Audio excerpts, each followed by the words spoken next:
Ang gabi sa distrito ng Malete, Maynila ay karaniwan lang. Ang hanay ng mga kainan sa kahabaan ng kalye ay abala sa mga dumarating at umaalis na customer. Sa mga kainan na yon, may isang karinderya ng adobo na laging puno tuwing gabi. Ang abot kayang presyo at ang masarap na sarsa nito ay dahilan upang marami ang maging regular na customer. Ngunit sino ang mag-aakala na sa likod ng masarap na amoy ng suka at toyo ay may nakatagong madilim na lihim na nagpatindig balahibo sa buong syudad? Nagsimula ang pagbubunyag ng kasong ito nang magsumbong ang ilang residente tungkol sa matinding amoy na nagmumula sa likod ng karinderya. Akala nila ay amoy ng patay na hayop na itinapon. Ngunit matapos ipasa ang ulat sa lokal na istasyon ng pulisya, naghinala ang mga opisyal dahil lalong lumakas ang amoy, lalo na sa gabi. Isang pinagsamang pangkat mula sa Manila Police District, ini, ang nagsagawa ng pagsisiyasat sa madaling araw. Tahimik na isinagawa ang raid upang hindi magdulot ng takot. Pagpasok sa likod ng kusina, may natuklasan ang mga opisyal na hindi nila inaasahan.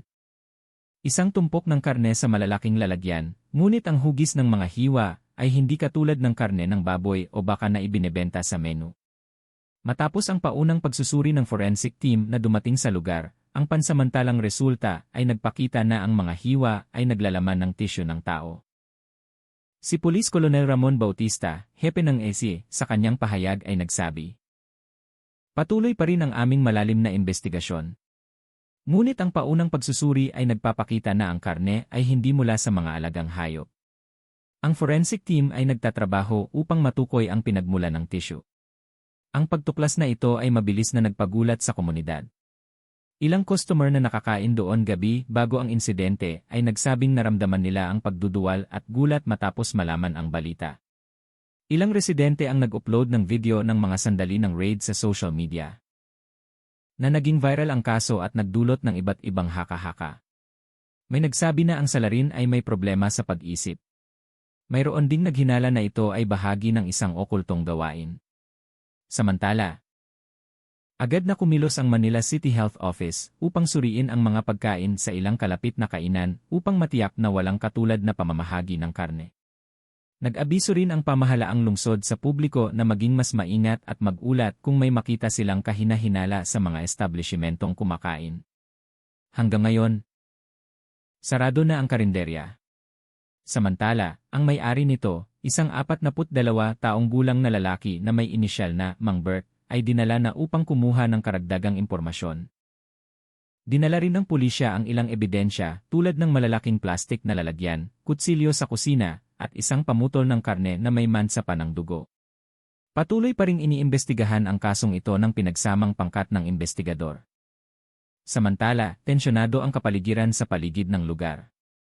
Nagkumpulan ang mga residente, ang iba ay nagsindi ng kandila at nagdasal sa harap ng karinderya na ngayon ay tahimik na saksi sa pinakanakakatakot na pangyayaring naganap sa lungsod ng Maynila. Kinabukasan, nakahilera pa rin ang police line sa paligid ng karinderya ng adobo na ngayon ay tahimik at binabantayan ng mahigpit. Ang mga residente na karaniwang nag-aalmusal doon ay nakatayo na lamang sa gilid ng kalsada, pinapanood ang mga aktibidad ng mga forensic personnel na abala sa paglabas-masok, bit-bit ang mga bag na naglalaman ng ebidensya. Ang amoy ng bulok ay naroroon pa rin sa hangin na nagpapalala sa kalagayan. Ang resulta ng paunang investigasyon na inilabas ng pulisya ay nagpakita ng nakakagulat na natuklasan. Mula sa pansamantalang pagkakakilanlan, ang tisyo ng tao na natuklasan sa malaking lalagyan ay pinaghihinalaang pag-aari ng isang lalaki na humigit kumulang 30 taong gulang na naiulat na nawawala ng kanyang pamilya 2 linggo na ang nakakaraan sa lugar ng Parañaque. Sinabi ng pulisya na ang ng biktima ay tumugma sa ulat ng nawawalang tao na nagngangalang Carlo Reyes, isang delivery rider na kilalang madalas maghatid ng mga pakete sa lugar ng karinderya. Ayon kay Police Colonel Ramon Bautista, natuklasan namin ang ilang personal na dokumento ng biktima sa loob ng bag na nakatago sa likod ng bodega ng karinderya. Mula sa pagsusuri ng crime scene, pinaghihinalaan namin na pinatay ang biktima sa parehong lokasyon bago ang bahagi ng kanyang katawan ay minutilate at itinago sa loob ng freezer ng kusina. Isa pang katotohanan na nagpalala sa sitwasyon ay ang resulta ng pagsusuri sa pangunahing ref ng karinderya. Natuklasan ng mga opisyal ang ilang hiwa ng karne sa plastic vacuum na matapos suriin sa laboratorio ay naglalaman ng ng tao. Ang pagtuklas na ito ay nagpapatibay sa hinala na ang bahagi ng karne ay inihanda at ibinenta sa mga customer sa anyo ng adobo. Isa sa mga residente, si Ginang Lita Santos, na nakatira malapit sa lugar, ay ibinahagi ang kanyang karanasan ng may nanginginig na boses. Madalas akong kumain doon. Kahit pa kasama ang aking anak. Napakasarap. Hindi ko akalain na mangyayari ito. Nagsuka ako nang marinig ko ang balita, anya na may luha sa mata. Ang kasong ito ay naging pambansang usapin. Ilang pambansang media ng telebisyon ang nagpadala ng kanilang mga news team sa lugar. Ang hashtag na adobong maliit ay naging trending sa social media sa maikling panahon. Maraming residente mula sa labas ng lungsod ang dumating upang makita lamang ang lugar ng insidente, kahit paulit-ulit na nag-abiso ang pulisya na huwag lumapit ang publiko.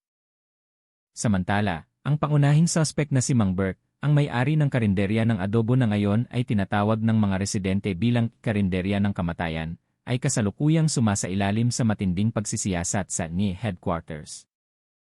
Mula sa paunang interogasyon, inamin ng salarin na kilala niya ang biktima bilang regular na customer na madalas magtambay sa kanyang karinderya. Ngunit ang motibo sa likod ng brutal na kilos ay hindi pa lubusang nabunyag. Pinaghihinalaan ng pulisya na may elemento ng personal na paghihiganti o maging isang kakatwang ritual na kasalukuyang iniimbestigahan ng mas malalim. Natuklasan din ng forensic team ang isang maliit na notebook na naglalaman ng mga sangkap ng pagkain at petsa ng pagbili ng karne. Ngunit ang ilang tala ay tila sinadyang burahin ng marahas. Ang mga talaan na yun ngayon ay mahalagang ebidensya sa pagbubunyag ng mas malawak na krimen sa likod ng nakakatakot na karinderya ng adobo. Nahihirapan pa rin ang mga residente na maniwala na ang lugar na matagal na nilang itinuturing na ordinaryong karinderya ay naging lokasyon ng pinakamalupit na krimen na naganap sa kanilang syudad. Sa gitna ng takot at pagkasuklam, lumitaw din ang isang malaking katanungan, gaano nakatagal silang naging biktima ng hindi nila namamalayan.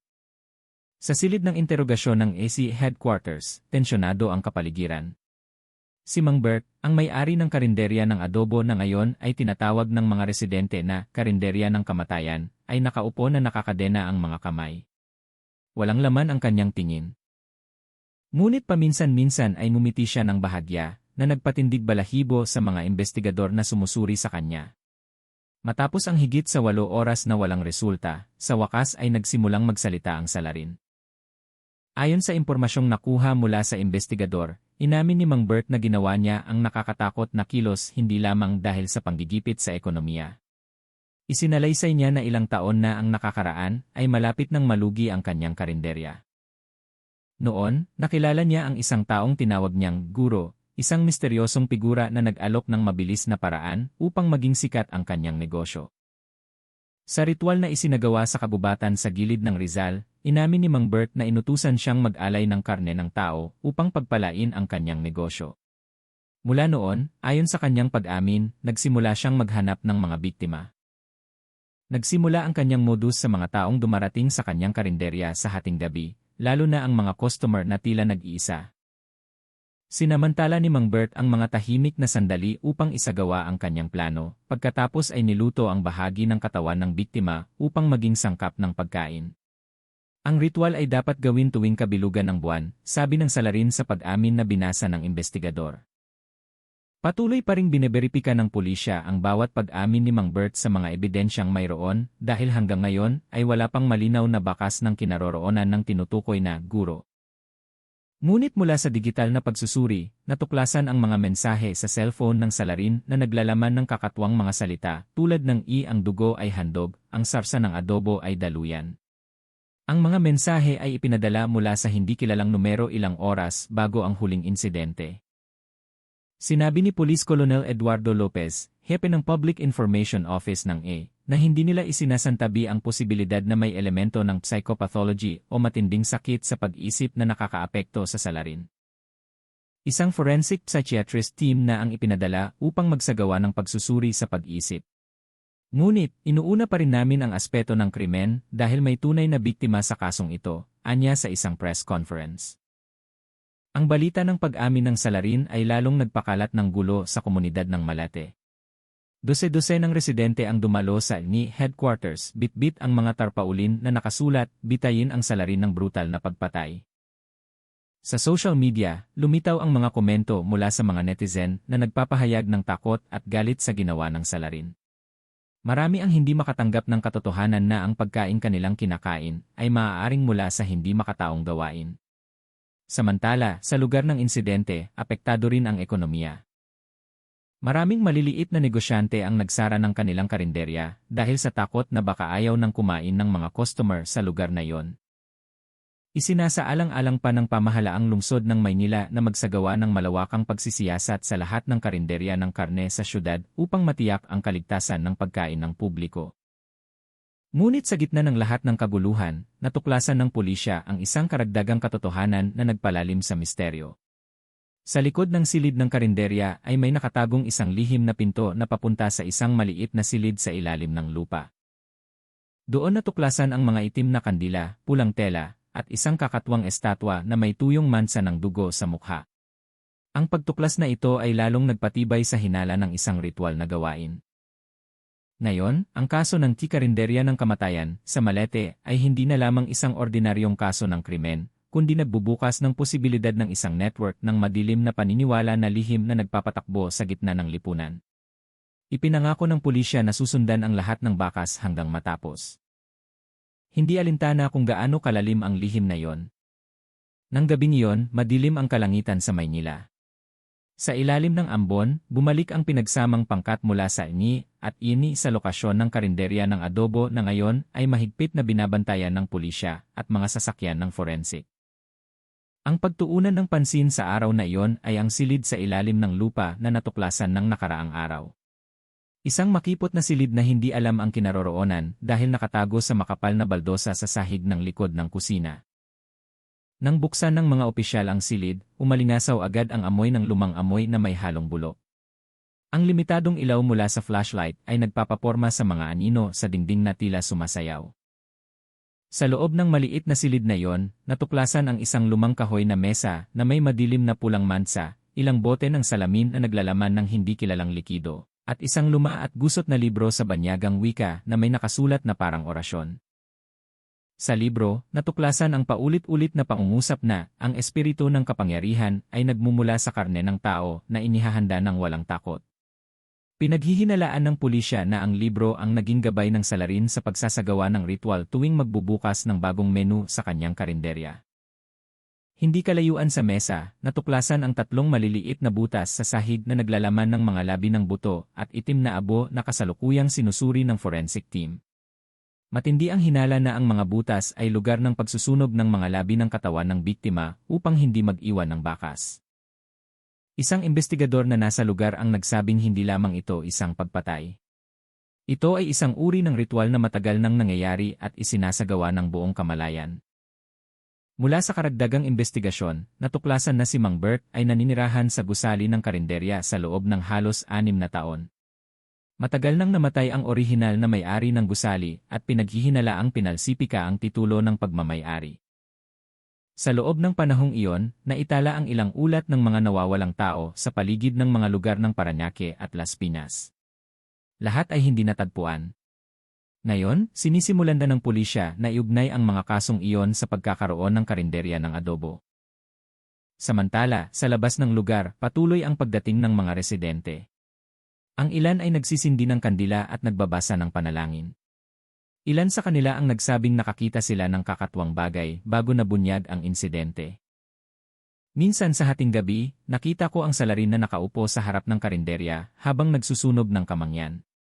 Akala ko ordinaryong ritual lang ng ibang relihiyon, sabi ng isang saksi na nagngangalang Mang Tonyo na ang bahay ay 30 metro lamang ang layo mula sa lugar. Sa social media, matindi ang reaksyon ng mga netizen. Mayroong nananawagan na bitayin ang salarin. Mayroon ding humihiling sa pamahalaan na seryosohin ang pagharap sa mga kaso ng maling paniniwala sa lipunan. Ang hashtag na Karinderya Ritual Malate ay nanguna sa trending topics sa buong bansa sa loob ng 2 araw. Nakatuon na ngayon ang forensic team sa misteryosong figura na tinawag na Guro ng Salarin. Batay sa CCTV footage sa paligid ng lugar, may naitala na isang taong nakasuot ng itim na damit na dumating sa karinderya 2 gabi bago ang raid. Nakatakip ang mukha nito ng maskara at sombrero. Ngunit ang kanyang tindig ay tila matangkad at payat. Patuloy pa ring sinusubaybayan ng pulisya ang pagkakakilanlan ng taong iyon na pinaghihinalaang may mahalagang papel sa madugong ritual na ito. Muling idiniin ni Police Colonel Eduardo Lopez sa kanyang pahayag, "Hindi kami titigil hanggang sa mabunyag ang lahat ng koneksyon na ito. Pinaghihinalaan namin na hindi nag-iisa ang salarin. Mayroon pang ibang nagbigay ng direksyon at hahanapin namin sila hanggang sa ugat." Samantala, ang kapaligiran sa paligid ng lugar ay puno pa rin ng tensyon. Ang karinderya na yun ngayon ay naging isang biglaang lugar ng paglalakbay para sa mga residente na gustong makita mismo ang kusina ng kamatayan na kumitil ng buhay ng tao. Marami sa kanila ang hindi pa rin makapaniwala na ang lugar na dati ay naghahain ng masarap na pagkain ay naging simbolo ng takot na mananatili sa alaala ng buong syudad. Ang investigasyon sa kaso ng karinderya ng kamatayan sa Malete ay pumasok sa isang mas nakakagulat na yugto. Matapos ang malalim na pagsusuri sa mga forensic evidence at datos ng mga nawawalang tao sa loob ng huling 6 na taon, natuklasan ng investigador ang isang nakakatakot na pattern. Hindi bababa sa 6 na tao ang pinaghihinalaang naging biktima sa panahong iyon. Lahat ay may pagkakapareho, huling nakita sa paligid ng lugar kung saan nakatayo ang karinderya ng adobo. Ipinapakita ng datos mula sa pulisya na karamihan sa mga biktima ay kalalakihang nasa edad 25 hanggang 40, mga manggagawang panggabi o mga courier na madalas dumaraan sa lugar na iyon. Ang ilang pamilya ng biktima ay naghanap pa hanggang sa mga ospital at ilog, ngunit hindi nakahanap ng anumang pahiwatig. Ngayon, matapos ang malawakang raid sa karinderya ng adobo, unti-unti nang nasasagot ang kanilang matagal ng palaisipan. Isang pamilya ng biktima, si Ginang Elena Garcia, ay umiyak ng labis nang hilingin siyang pumunta sa istasyon ng pulisya para sa proseso ng pagtutugma ng ENI. Kinilala niya ang jacket ng kanyang anak na natagpuan sa tumpok ng mga gamit sa silid sa ilalim ng lupa ng karinderya. Jacket niya yan. Hindi ako nagkakamali. Naalala ko, ako mismo ang bumili niyan, anya na may nanginginig na boses. Hindi niya napigilan ang kanyang luha habang sinusubukan siyang patahimikin ng mga opisyal. Sinabi ni Police Director General Luis Reyes, hepe ng ENI, sa isang press conference, natuklasan namin ang matibay na ebidensya na paulit-ulit na ginawa ng salarin ang krimen na ito.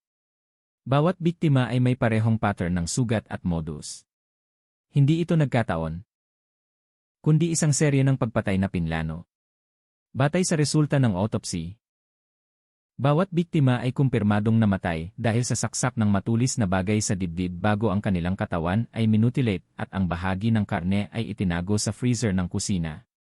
Pinatitibay nito ang hinala na sinubukan ng salarin na burahin ang mga bakas tuwing matapos ang ritual.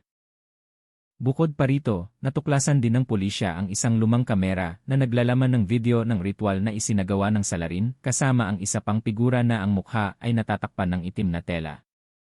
Ang 17 minutong video ay nagpapakita ng salarin na nagbabasa ng orasyon ng mahina habang pumapatak ang dugo sa isang malaking kaldero.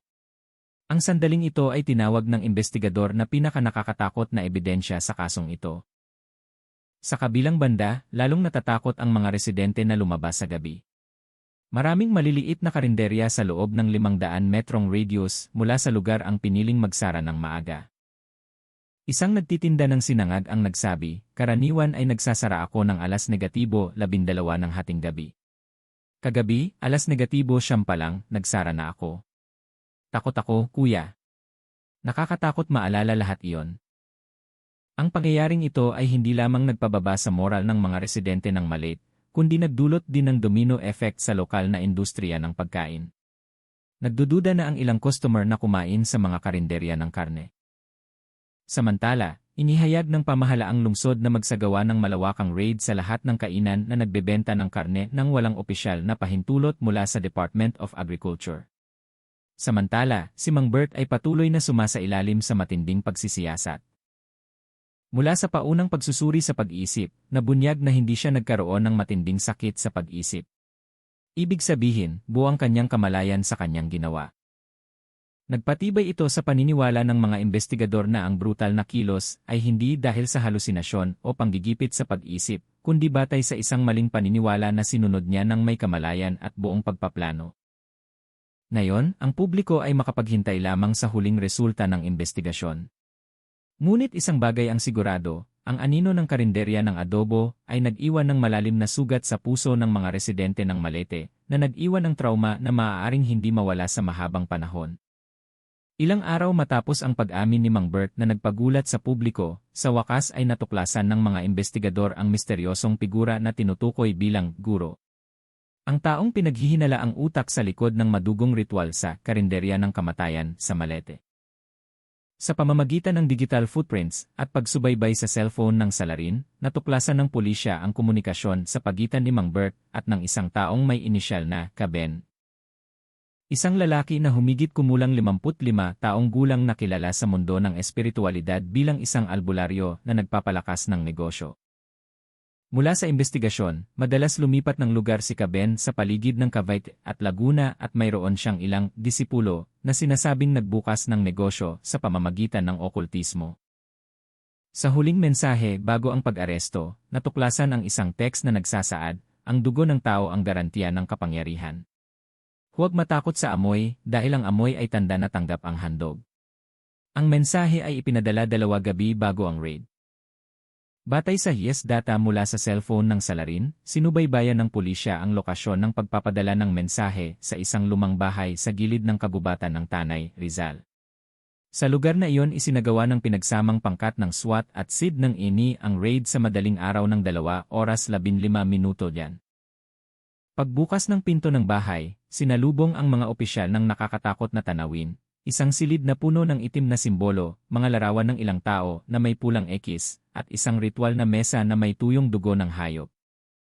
Sa sulok ng silid, natuklasan ang mga damit na may mansa na tugma sa resulta ng pagtutugma ng DNA mula sa lokasyon ng karinderya ng kamatayan.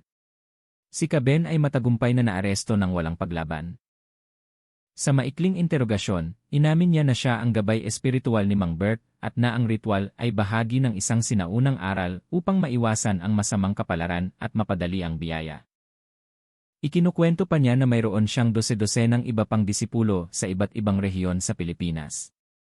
Ang impormasyong ito ay nagpalawak sa kaso sa isang network ng krimen at maling paniniwala sa iba't ibang rehiyon.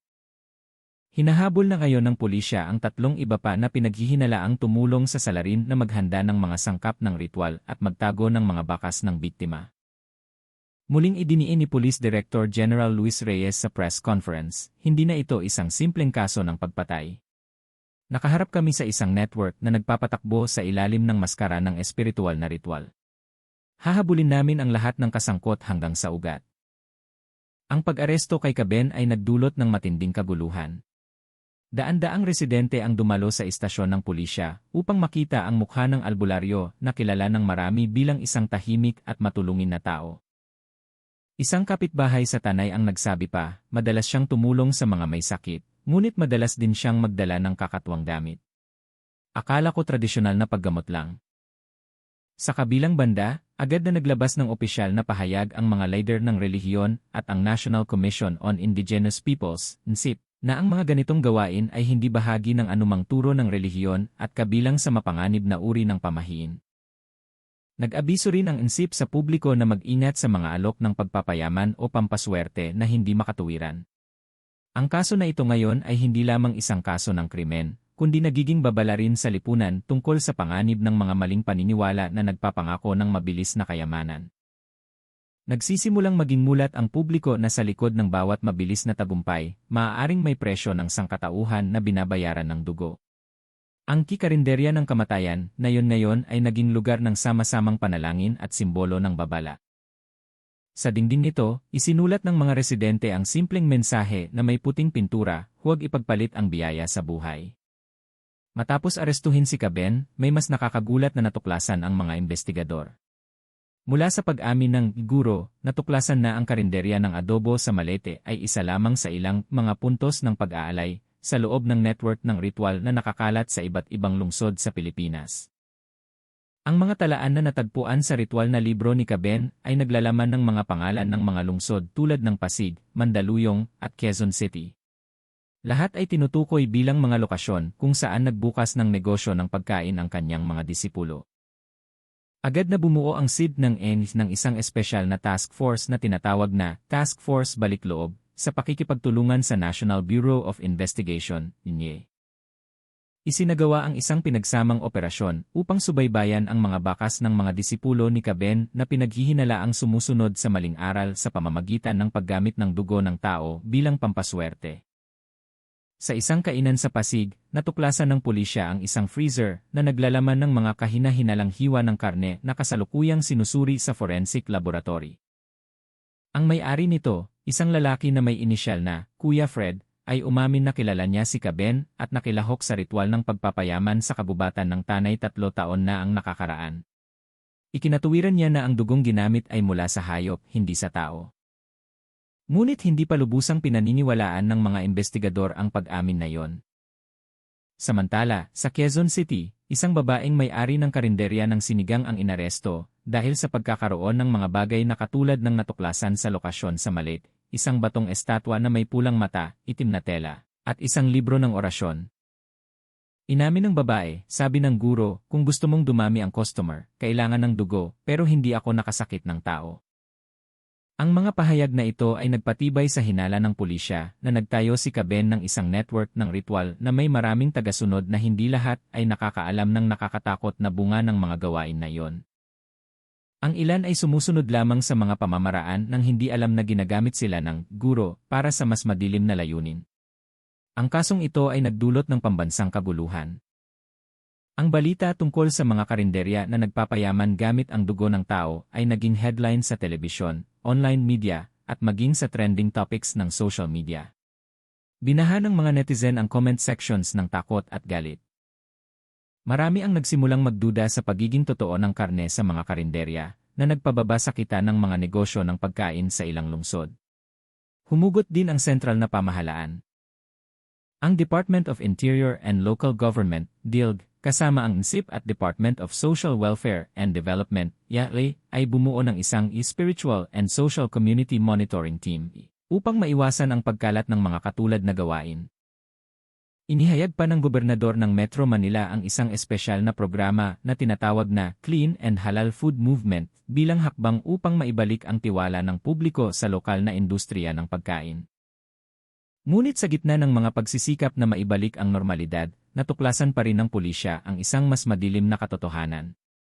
Batay sa mga talaan ng komunikasyon, may indikasyon na hindi nag-iisa si Caben, may isa pang pangalan na patuloy na binabanggit sa ilang lumang talaan, si Mang Delfin. Isang misteryosong figura na tinutukoy bilang orihinal na may-ari ng aral at pinaniniwalaang naninirahan sa labas ng Luzon. Muling idiniin ng hepe ng ESI, pinaghihinalaan namin na ang network na ito ay sumasaklaw sa iba't ibang rehiyon. Nakipag-ugnayan na kami sa mga rehiyonal na YENI at NDIE upang subaybayan ang mga bakas ng parehong aral. Ang lungsod ng Maynila ngayon ay nabubuhay sa ilalim ng estado ng alerto. Ang mga karinderya sa paligid ng lugar ng insidente ay nagsisimula ng maglagay ng mga tarpaulin na nakasulat, siguradong halal at ligtas. Nagsasagawa rin ang mga residente ng sama-samang panalangin tuwing Biyernes ng gabi, humihiling na wala ng karinderya ng pampaswerte gamit ang dugo ang lumitaw sa kanilang lugar. Ngunit para sa mga investigador na nagtatrabaho pa rin sa field, hindi pa tapos ang kasong ito. Dahil tuwing may isang pinto ng misteryo na bumubukas, may lilitaw na mas madilim na pinto sa likod nito. At sa pagkakataong ito, lahat ng mata ay nakatuon sa bagong pangalan na yon, si Mang Delfin. Ang figura na maaaring ang utak sa likod ng pinakanakakatakot na network ng ritual na kumanig sa Pilipinas. Matapos ang sunod-sunod na pag-aresto sa Luzon, isang pangalan ngayon ang pinagtutuunan ng pansin ng pambansang investigasyon, si Mang Delfin. Ang misteryosong figura na tinutukoy bilang pinakamataas na lider espiritual ng network ng madugong ritual na kumapitan kina Caben at Mang Bert. Ang kanyang bakas ay nagsimulang matukoy matapos matuklasan ng digital forensic team ang isang voice recording sa cellphone ni Caben na naglalaman ng utos, panatilihin ang apoy ng pag-aalay. Kung may isang bumagsak, palitan ng sariwang karne. Hindi maaaring huminto bago mamatay ang buwan. Ang mabigat at paos na boses na yon ay pinaniniwalaang kay Mang Delfin. Mula sa metadata ng audio file, natukoy ng pulisya na ang mensahe ay ipinadala mula sa isang liblib na isla sa kanlurang bahagi ng Mindanao, ang Isla Kaluluwa, isang maliit na isla na bihirang puntahan at kilala ng mga lokal na residente bilang pulo na walang kuryente. Isang malaking operasyon ang inihanda. Isang pinagsamang pangkat ng NIE, YENI, at Special Action Force, LADE, ang ipinadala sa lugar gamit ang mabilis na bangka. Dumating sila sa Isla Kaluluwa bago sumikat ang araw. Sinalubong sila ng makapal na hamog at tunog ng alon na humahampas sa mga bato. Mula sa malayo, nakita ang isang malaking bahay na gawa sa kahoy sa gilid ng bakawan, ang lugar na tinutukoy ng mga residente bilang lumang bahay pamamalagyan. Nang lumapit ang pangkat, umalingasaw ang matapang na amoy ng kamangyan at dugo. Sa harap ng bahay ay nakatayo ang isang matandang lalaki na nakasuot ng itim na balabal. Mahaba ang kanyang buhok na may uban at matalim ang tingin sa mga opisyal. Siya ang kinilala kalaunan bilang si Mang Delfin, na humigit kumulang 70 taong gulang. Nang hingi ng mga opisyal na sumuko siya, tumawa lamang siya ng mahina at nagsabi, "Huli na kayo." Kinain na ng apoy ang mga kaluluwa. Ang natira ay abo at hangin lang. Agad na sinigurado ng pulisya ang lugar. Sa loob ng bahay, natuklasan nila ang mga kakatwang simbolo sa dingding, tumpok ng mga bungo ng hayop, at isang altar na gawa sa bato na may tuyong dugo. Ilang artifact mula sa lugar na iyon ay tila magkatulad sa mga natuklasan sa karinderya ng adobo sa Malate at sa bahay ni Caben. Pinatitibay nito ang ebidensya na lahat ay konektado sa isang network.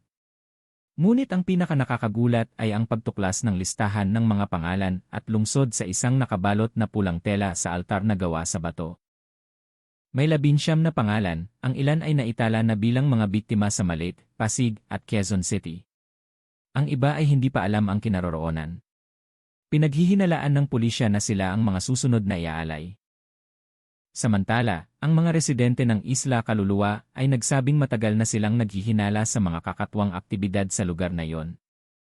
Tuwing Biyernes ng hating gabi, mula sa bahay na iyon ay maririnig ang tunog ng gong at ang mga tao ay sumisigaw.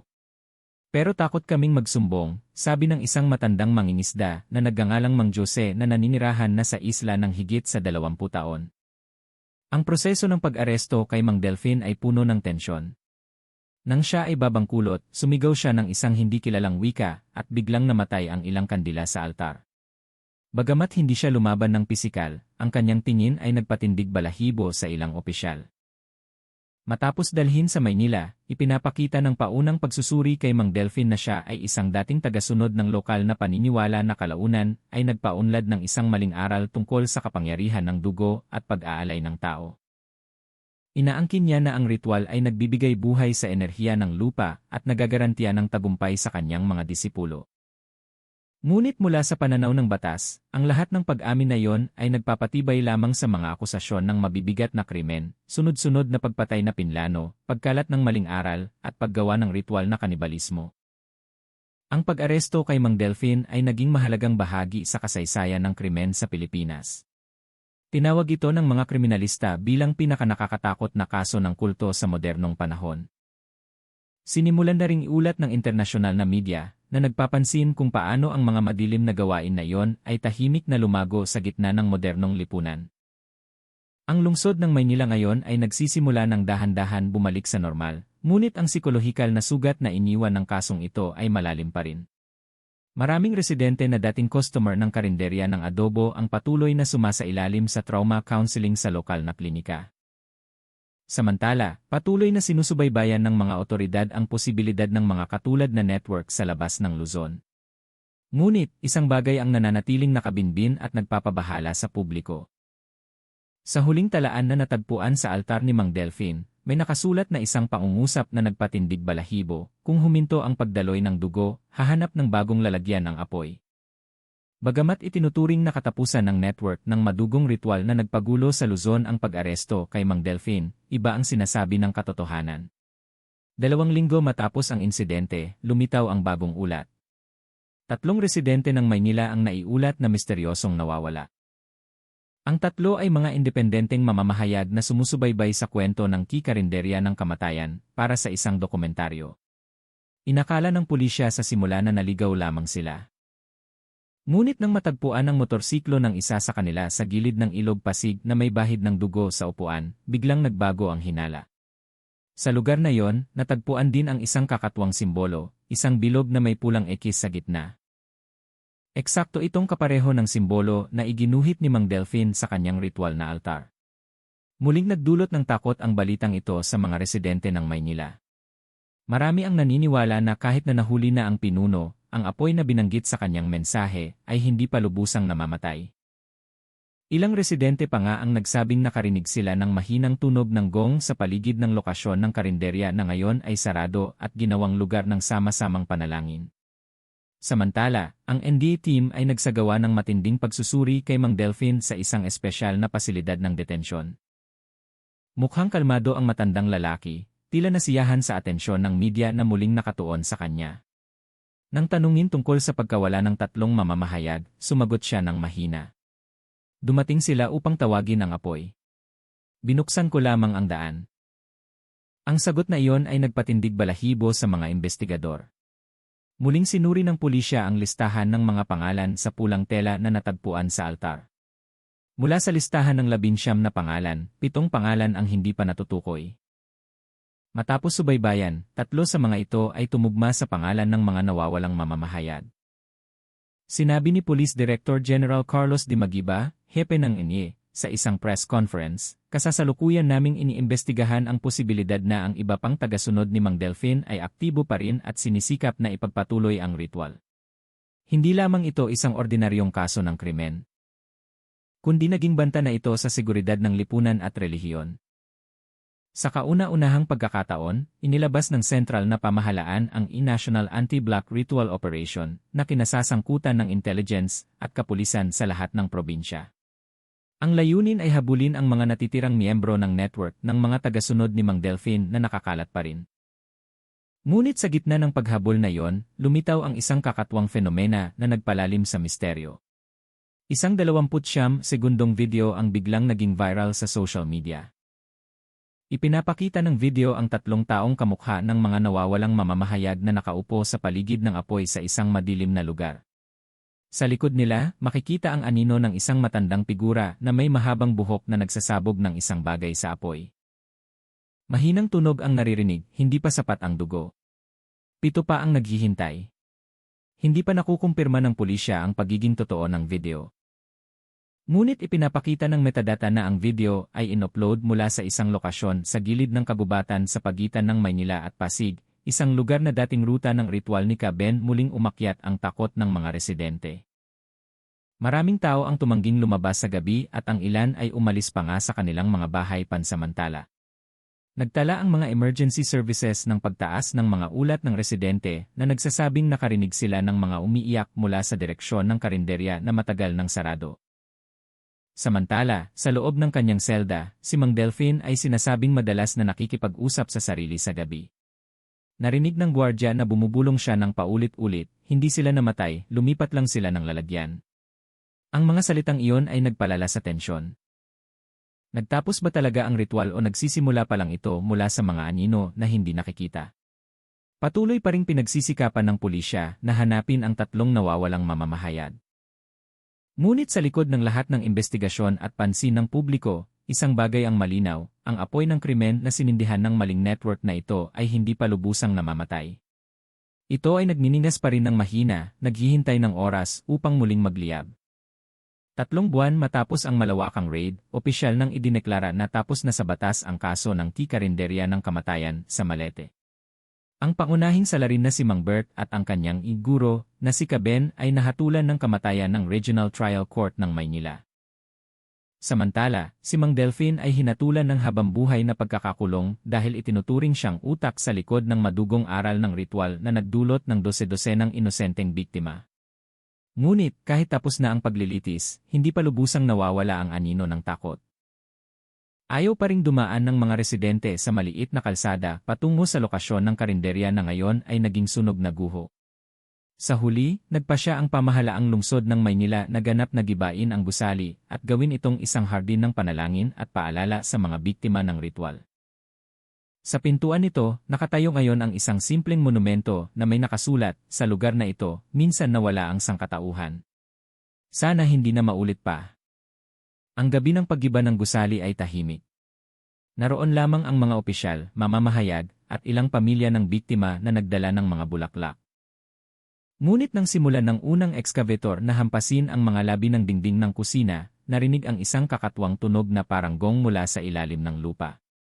Nangyari lamang iyon ng isang beses, ngunit sapat na upang mapatahimik ang lahat sa lugar. Isang manggagawa pa nga ang sumigaw ng panik nang makita ang manipis na usok na lumabas mula sa bitak sa sahig kung saan natuklasan noon ang silid sa ilalim ng lupa. Agad na sinuri ng pulisya na nagbabantay ang lugar, ngunit walang natagpuan. Ayon sa kanila, ito ay tunog lamang ng metal na nahampas ng makina. Gayunpaman, ilang residente na nanonood mula sa malayo ang nagsabing muli silang naamoy ang aroma ng kamangyan na minsan lumitaw noong unang raid. Kinabukasan, ang huling ulat mula sa NGI ay nagsasaad na ang 7 pangalan na hindi pa natutukoy sa listahan ni Mang Delfin ay hindi pa rin natatagpuan, kasama ang 3 nawawalang mamamahayag. Walang bakas, walang signal at walang bagong pahiwatig. Tila sila ay ganap na nawala ng walang iniwan. Samantala, ang mga opisyal na nagbabantay sa pasilidad ng detensyon ay nagulat ng kakatwang pangyayari. Natagpuang patay si Mang Delfin sa loob ng kanyang selda. Kalmado ang kanyang katawan nang walang anumang sugat. Ngunit sa sahig ng selda ay nakasulat mula sa kanyang sariling dugo, hindi namamatay ang apoy. Lumipat lamang ito ng lasa. Mabilis na kumalat ang balita ng pagkamatay ni Mang Delfin. Marami ang nag-akala na ito ang katapusan ng matagal na bangungot. Ngunit para sa ilang investigador na nasa field pa rin, mayroong hindi maipaliwanag na pangamba. Ilang oras matapos ang kanyang pagkamatay, nawalan ng kuryente ang opisina ng detensyon sa loob ng 17 minuto. Parehong bilang ng duration ng video ng ritual na natuklasan noon sa kamera ng salarin na si Mang Bert.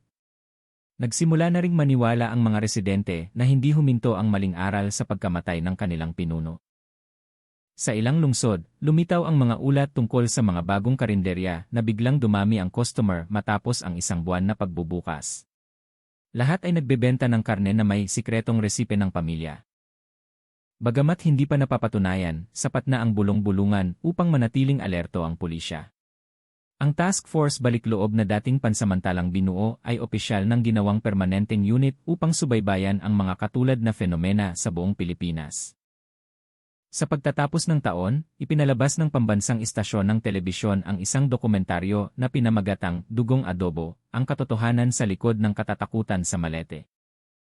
Ang palabas ay nagtapos sa malamig na narasyon mula sa isang senior journalist na nakatingin sa kamera ng seryoso. Minsan ang itinuturing nating pagkain ay hindi lang karne, kundi kasalanan din na matagal nang itinago ng tao.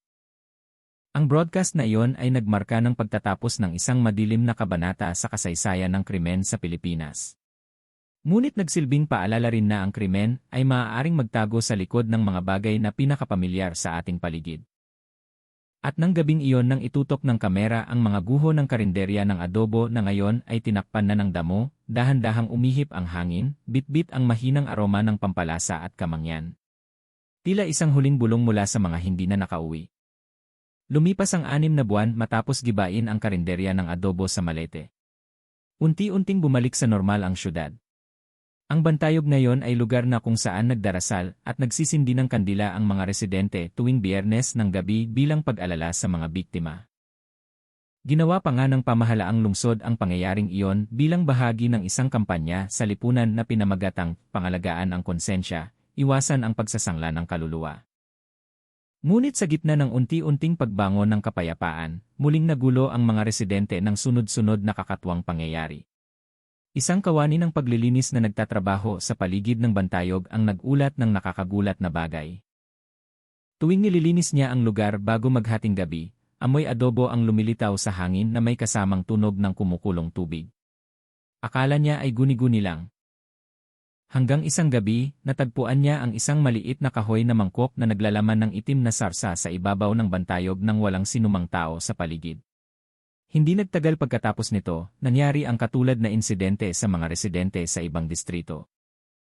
Sa lugar ng Parañaque, isang nagtitinda ng sinangag ang nagsabing nilapitan siya ng isang matandang lalaki na may mahabang buhok na nakasuot ng itim na balabal at humingi ng isang mangkok ng kanin na may alamat na sarsa. Matapos siyang pagsilbihan, matagal siyang tinitigan ng lalaki, at pagkatapos ay mahina itong nagsabi, hindi pa namamatay ang lasa. Lumipat lamang ito ng kamay. Agad na natakot ang nagtitinda. Lalo na nang mapagtanto niya na ang misteryosong customer ay nawala ng walang iniwan at ang perang ginamit niyang pambayad ay naging tuyong dahon kinabukasan ng umaga. Muling kumilos ang pulisya. Sa simula, inakala nila na ito ay epekto lamang ng suhestyon ng publiko. Ngunit nagbago ang sitwasyon nang lumitaw ang ulat ng pagkawala ng dalawang bagong residente. Kilala ang dalawa bilang mga street vendor sa paligid ng lugar ng baklaran. Sa lugar kung saan sila karaniwang nagtitinda, natagpuan ang mga labi ng maliit na apoy, basag na mangkok, at pulang mansa sa lupa. Ang insidenteng ito ay nagpabalik aktibo sa Task Force Balikloob. Naglagay sila ng mga CC camera sa paligid ng Bantayog at ilang iba pang lugar na prone sa krimen. Sa ikatlong gabi, ang resulta ng footage ay nagpatindig balahibo sa buong pangkat. Sa video, walang tao sa Bantayog sa loob ng ilang oras. Hanggang alas negatibo 12:13 ng madaling araw, lumitaw ang isang itim na anino na kahawig ng isang nakabalabal na figura sa likod ng Bantayog. Yumuko ito tila nagdarasal at pagkatapos ay nagsabog ng isang bagay sa lupa. Pagkatapos noon, biglang umakyat ang isang maliit na apoy ng walang anumang panggatong. Sa loob ng 2 segundo, nawala ang anino, ngunit nanatili ang apoy na may mapusyaw na asul na kulay. Mabilis na naging viral ang footage. Maraming residente ang naniniwala na bumalik ang espiritu ni Mang Delfin upang humingi ng kapalit na lasa ayon sa kanyang mensahe bago siya namatay. Ilang lokal na paranormal pa nga ang nagsabing nakatanggap sila ng kakatwang panaginip sa parehong gabi. Isang matandang lolo ang tumatawag sa kanila upang ipagpatuloy ang pagluluto na hindi pa tapos. Sinubukan ng pulisya na pakalmahin ang publiko. Ngunit gabi-gabi ay patuloy na nangyayari ang mga katulad na insidente. Lumitaw ang asul na apoy sa ilang iba pang lugar, sa isang walang lamang kusina, sa isang gabi-gabing palengke, at maging sa isa sa mga bagong karinderya na nagbebenta ng adobo. Tuwing lumilitaw ang apoy na yon, kinabukasan ng umaga ay laging may natatagpo ang itim na abo na hugis mangkok. Hanggang sa huli, lumitaw ang isang bagong nakakagulat na katotohanan mula sa forensic results. Ang abong natagpuan malapit sa Bantayog ay naglalaman ng DNA ng tao na pag-aari ng isa sa mga mamamahayag na dati nang naiulat na nawawala. Ang katotohanan ito ay nagpagulo sa lahat ng panig dahil ang lokasyon ng Bantayog ay steril sa loob ng ilang buwan. Walang akses para sa sinuman maliban sa mga opisyal. Isang maikling pahayag lamang ang ibinigay ng hepe ng EC sa harap ng media. Hindi kami mag-akala, ngunit ipinapakita ng siyentipikong katotohanan na may nangyari sa lugar na yon. Kasasalukuyan naming iniimbestigahan ang lahat ng posibilidad, kasama na ang hindi makatwiran. Muling nilukuban ng takot ang lungsod ng Maynila. Maraming karinderya ang nagsara ng maaga at ang ilang pamilya ay lumipat dahil hindi na nila makayanan ang mga nakakatakot na kwento na patuloy na kumakalat. Ngunit para sa ilan, ang takot ay may halong pagkausyoso. Totoo ba na ang espiritu ni Mang Delfin ay nagpapagala-gala pa rin? O mayroon bang sadyang gumagaya sa kanyang lumang ritual? Samantala, sa kabilang dulo ng syudad, isang simpleng karinderya ang bagong bukas. Ang signage nito ay nakasulat, adobo lumang lasa, na may klasikong letra at dekorasyon ng mangkok sa itaas. Tuwing gabi ay laging puno ang karinderya na yon kahit walang promosyon. Ang may-ari nito, isang tahimik na binata, ay laging tumatanggi sa panayam ng mga mamamahayag. Ngunit may isang bagay na napansin ng mga regular na customer, ang amoy ng sarsa ay eksaktong kapareho ng karinderya ng kamatayan na dating nagpagulo sa Malete. At sa dingding ng kusina ay may nakasuksok na maliit na kahoy na frame na may nakasulat na mahinang letra sa ibaba. Hindi namamatay ang lasa. Naghihintay lamang ito sa mga naglakas loob na muling maghain nito. Ang adobo lumang lasa sa kanto ng Flamboyant Street ngayon ay pinag-uusapan ng mga residente ng Maynila.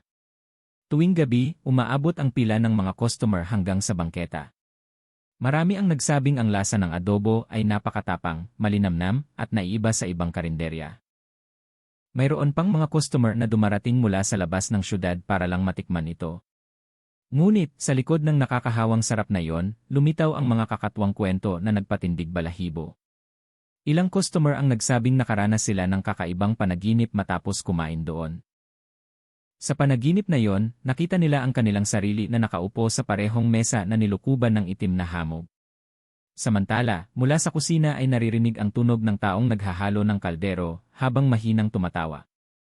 Mayroon ding nagsabing naamoy nila ang dugo sa huling subo. Ngunit hindi nila alam kung bakit, gusto pa rin nilang bumalik. Ang may-ari ng karinderya, si Reno, isang 27 taong gulang na lalaki, ay kilalang tahimik at magalang. Inamin niya na natutunan niya ang resipe ng adobo mula sa kanyang yumaong lolo na dating nagtrabaho bilang kusinero sa Cebu. Ngunit nang sinubukan ng lokal na media na subaybayan ang kanyang pinagmulan, walang anumang talaan ng pamilya o dokumento ng kapanganakan na tumugma sa kanyang pag-amin. Ang kanyang pagkakakilanlan ay tila lumitaw na lamang ilang buwan matapos gibain ang lumang karinderya ng kamatayan. Ang mas nakakagulat, isa sa mga empleyado ng Adobo Lumang Lasa ay dating nagtrabaho sa karinderya ng pangunahing salarin ng nakaraang kaso.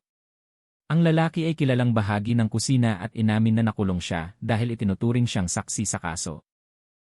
Bagamat kalaunan ay pinalaya siya dahil sa kakulangan ng ebidensya, nagtatrabaho na ulit siya sa kusina na may parehong papel.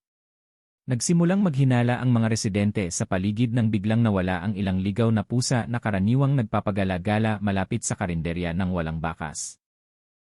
Isang residente na nagngangalang Mang Ben na ang bahay ay katabi ng karinderya ang nagsabing madalas niyang marinig ang tunog ng paghampas sa kusina sa hating gabi. Parang may malakas na pinupukpok. Tapos ang lakas ng tunog ng kumukulong tubig, anya ng kapanayamin. Isang gabi, isang customer na nagngangalang Honey, isang estudyante ng pribadong unibersidad sa Maynila ang nakapag-record ng maikling video sa loob ng karinderya. Sa footage, makikita si Reno na nagsasandok ng sarsa ng adobo sa isang malaking mangkok. Ngunit nang muling panoorin ang video sa bahay, lumitaw ang isa pang anino sa likod niya. Isang nakabalabal na itim na figura ang nakatayo ng tahimik na nakatingin sa kamera. Malabo ang mukha nito ngunit kahawig ni Mang Delphin. Naging viral ang video sa loob lamang ng ilang oras. Ngunit kakatwa, biglang nawala ang account ni Honey sa social media at hindi na aktibo ang kanyang numero ng telepono. Nang sinubukan ng kanyang mga kaibigan na hanapin siya sa kanyang apartment, walang tao sa kwarto ni Honey. Sa ibabaw ng kanyang mesa ay may natira lamang na isang mangkok na ginamit sa adobo na hindi pa nalilinis. Sa dingding ng kwarto ay nakasulat sa pulang marker, magkasama na ang lasa. Agad na kumilos ang pulisya at pansamantalang isinara ang Adobo Lumang Lasa. Ngunit nang dumating ang mga forensic personnel, nawala ang lahat ng kagamitan sa kusina. Walang kaldero, walang sandok, at tila bagong palit ang sahig ng kusina. Tila bagong linis na linis. Walang natagpo ang bakas ng dugo o anumang tanda ng karahasan. Si Reno, ang may-ari, ay nawala na lamang. Biglang nasira ang mga yisilye sa paligid sa parehong gabi. Tanging isang kamera ng tindahan sa kabilang kalsada ang nakapag-record ng isang kakatwang bagay. Isang lalaki ang dahan-dahang naglalakad bitbit ang isang malaking kaldero patungo sa kagubatan sa gilid ng syudad. Huminto siya sandali, lumingon sa kamera at mumiti.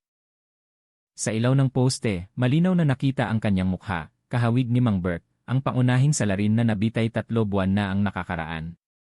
Ngunit, kinumpirma ng forensic examination na si Mang Bert ay talagang inilibing at hindi kailanman nahukay ang kanyang libingan. Kaya lumitaw ang isang bagong tanong, sino ba talaga si Reno? Kinabukasan ng umaga, muling naamoy ang sarsa ng adobo sa hangin ng Maynila. Gayong sarado na ang karinderya. Ilang residente na dumaan sa gabi ang nanumpa na nakarinig sila ng tunog ng taong naghahalo ng kaldero mula sa loob ng madilim na gusali na sinundan ng mahinang bulong na malinaw na naririnig sa gitna ng ihip ng hangin. Hindi kailanman namamatay ang lasa. Ngayon, muling nilukuban ng takot ang mga residente. Ganap na isinara ng pulisya ang lugar. Ngunit tuwing Biyernes ng gabi, laging bumabalik ang amoy na yon. Ilang paranormal na dumating upang subukang neutralisahin ang lugar ang umamin na sila ay nabigo. Isa sa kanila pa nga ang nawalan ng malay matapos sumigaw ng malakas. Anya, nakita niya ang 7 mukha na walang mata na nakatayo sa sulok ng kusina.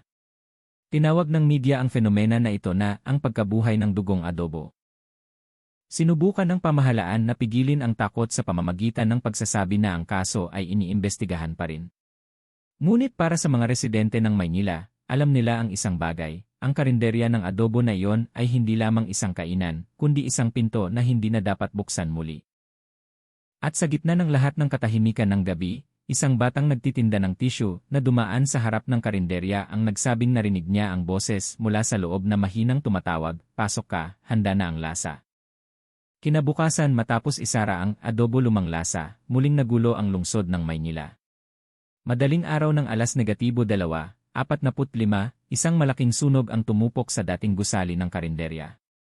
Mabilis na kumalat ang apoy, sinunog ang buong gusali sa loob lamang ng 20 minuto. Ngunit, nang dumating ang bumbero, may natuklasan sila na hindi maipaliwanag ng lohikal. Sa gitna ng mga sunog na labi, may asul na apoy na patuloy na nagniningas ng walang pinagmulan ng panggatong.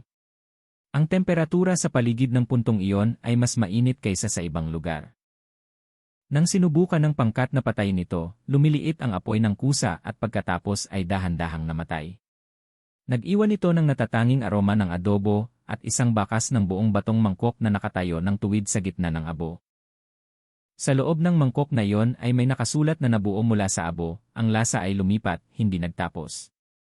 Hindi nagtagal pagkatapos ng sunog, nagsasaad ang ulat ng pulisya na si Reno, ang may-ari ng karinderya, ay hindi pa rin natatagpuan hanggang ngayon. Ngunit, isang bagong katotohanan ang nagpagulat sa lahat. Ang resulta ng pagsusuri ng DNA mula sa buhok na natagpuan sa kusina ay nagpakita ng 78% na pagtutugma kay Mang Bert, ang paunahing salarin na dapat ay nabitay na. Nagdulot ito ng bagong teorya sa hanay ng mga investigador at publiko na si Reno ay maaaring hindi isang bagong tao, kundi bahagi ng pagpapatuloy ng isang lumang entidad na minsan nang nagpalabas ng apoy sa karinderya. Ang Task Force Balikloob na dating inaktibo ay muling aktibo ngayon sa buong bansa. Sinusubaybayan nila ang mga katulad na baka sa Visayas at Mindanao matapos lumitaw ang mga ulat tungkol sa ilang bagong karinderya na naghahain ng adobo na may kaparehong amoy at mga customer na laging bumabalik tuwing gabi kahit hindi kailanman nakikitang umuwi. Sa isang pambansang press conference, nagpahayag ang Chief Eni ng may matatag na tono, itinuturing namin na hindi pa tapos ang kasong ito. Mayroong sumusubok na buhayin muli ang lumang network sa bagong paraan. Hindi na ito ritual, kundi isang madilim na ideolohiya na dapat sugpuin. Ngunit, para sa mga residente ng Maynila, walang sinuman ang makakalimot sa takot na yon. Ang kalsada kung saan nakatayo ang karinderya ng adobo ngayon ay sarado sa publiko. Ngunit kahit na nakalagay na ang mga bakod na bakal at mga karatula ng pagbabawal, tuwing Biyernes ng gabi ay naamoy pa rin ng mga residente ang aroma ng pampalasa na may halong sinunog na karne. Ilang online taxi drivers na dumaan sa madaling araw ang nagsabing nakakita sila ng anino ng isang taong naghahalo ng kaldero sa likod ng mga guho. Samantala, sa malayo ay naririnig ang nakakatakot na malalim na tawa. Isang huling saksi, si Mang Lito, isang security guard ng gusali sa tapat ng lugar, ay nagbigay ng nakakatakot na pahayag sa pulisya. Anya, nakita niya ang isang figura ng lalaki na nakasuot ng itim na jacket na nakatayo sa gitna ng mga guho habang nakatingin sa kanya.